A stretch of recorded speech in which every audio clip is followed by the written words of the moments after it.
Tea సర్కార్లో next wicket ఎవరిది? Rajaiah episode తర్వాత ప్రభుత్వ వర్గాల్లో ఇదే చర్చ. ఎవరి మెడపై కత్తి వేలాడుతోంది? చెక్ ఎవరికి పడబోతోంది? చిక్కులు ఎవరికి రాబోతున్నాయి? అమాత్యుల్లో ఇదే టెన్షన్. మంత్రుల్లో ఒకరికి రోజులు దగ్గర పడ్డాయన్న ప్రచారం జోరుగా సాగుతోంది. ఎవరైనా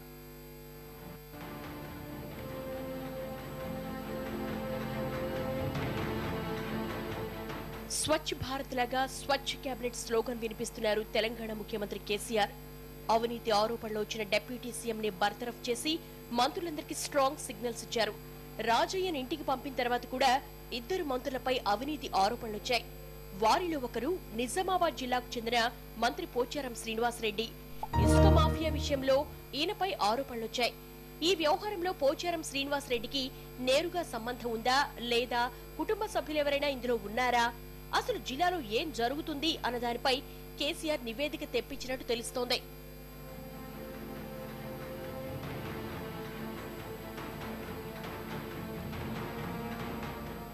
ఇక మరో మంత్రి మహేందర్ రెడ్డి మెడ మీద కత్తి వేలాడుతోందని సమాచారం. రంగారెడ్డి జిల్లాకు చెందిన ఈ మంత్రి టీడీపీలో ఉండగానే భూముల వ్యవహారాల్లో కీలకంగా ఉండేవారట. ఇప్పటికీ ఆ పరిచయాలు కొనసాగిస్తున్నారు అన్న ఆరోపణలున్నాయి. కొత్త పరిశ్రమల ఏర్పాటుతో రంగారెడ్డి జిల్లాలోని భూముల ధరలకు రెక్కలొస్తున్నాయి.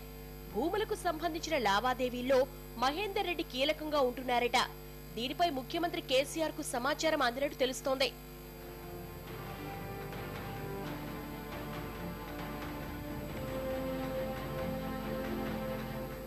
మహేందర్ రెడ్డి ఇంట్లో 3 కీలక బాధ్యతల్లో ఉండడంతో వీరిపై ఫోకస్ ఎక్కువగా ఉంటోంది. జిల్లా నాయకుల మధ్య సమన్వయ లోపం వల్ల మహేందర్ రెడ్డి తప్పొప్పులన్నీ సీఎం పేషికి తెలిసిపోతున్నాయి. మహేందర్ రెడ్డికి సంబంధించిన వ్యవహారాలు అన్నిటినీ ఓ కీలక నేత ఎప్పటికప్పుడు సీఎం చెవిన వేస్తున్నారట. సొంత నేతల నుంచే కాదు, ఇతర పార్టీల నుంచి మహేందర్ రెడ్డిపై ఫిర్యాదులొస్తున్నాయి. సిపిఐ ప్రధాన కార్యదర్శి నారాయణ సీఎం కేసీఆర్ ను కలిసినప్పుడు కూడా మహేందర్ రెడ్డిపై కంప్లైంట్ చేశారట. గచ్చిబౌలిలో ఓ భూమి వ్యవహారంలో మంత్రి జోక్యం చేసుకున్నారని నారాయణ కేసీఆర్ తో చెప్పారట. ఇలా మంత్రులపై వస్తున్న ఫిర్యాదులపై సీఎం స్వయంగా ఆరా తీస్తున్నారట.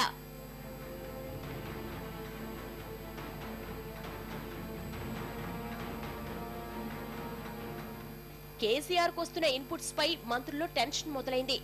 ఎవరు ఎవరి మీద ఎలాంటి ఫిర్యాదులు చేస్తారో, నిఘా కళ్లు ఎవరిపై ఫోకస్ చేశాయో అన్న టెన్షన్ ఎక్కువైంది.